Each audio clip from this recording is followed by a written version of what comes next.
According to dental statistics, yes they were.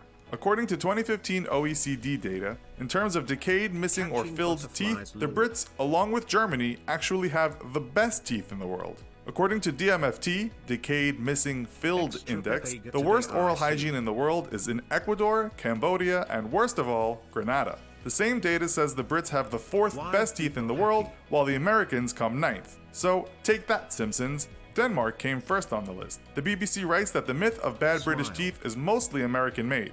It may have held some guys, this is misinformation, guys. Hey, truth in the 70s, says the BBC, but it's all changed now. The Brits can now stand tall and smile wide and proudly cite any number of statistics that say their teeth are in a better state on average than those Yanks over there in TV Smile Land.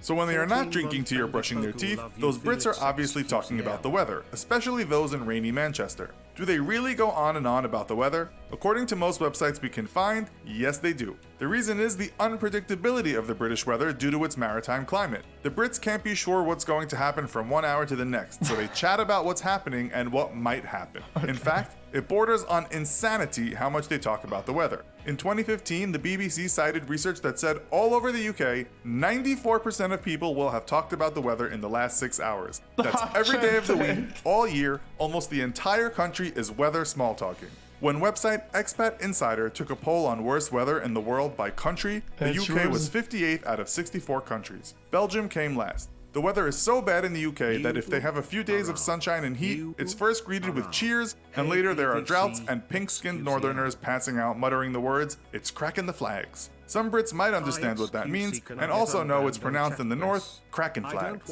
Talking about how those Brits talk, do they really all have accents no one outside of Britain can understand? This is true and not true. Some Brits speak very clearly, and you could say these are all mostly your middle and upper class variety of Brits. Yes, they still talk about class over there in that funny old land.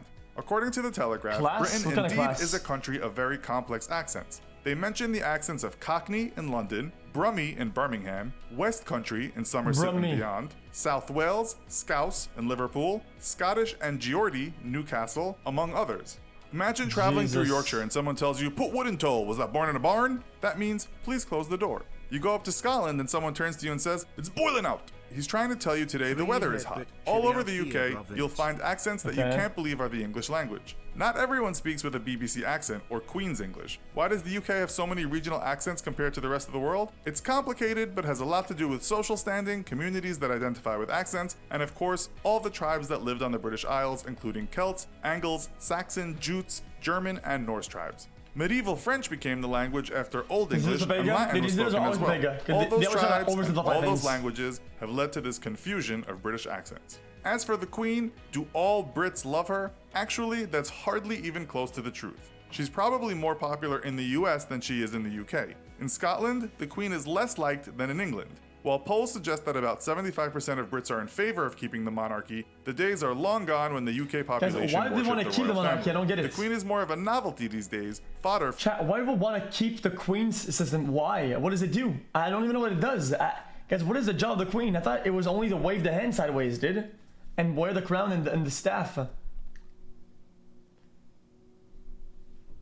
For those infamous tabloids.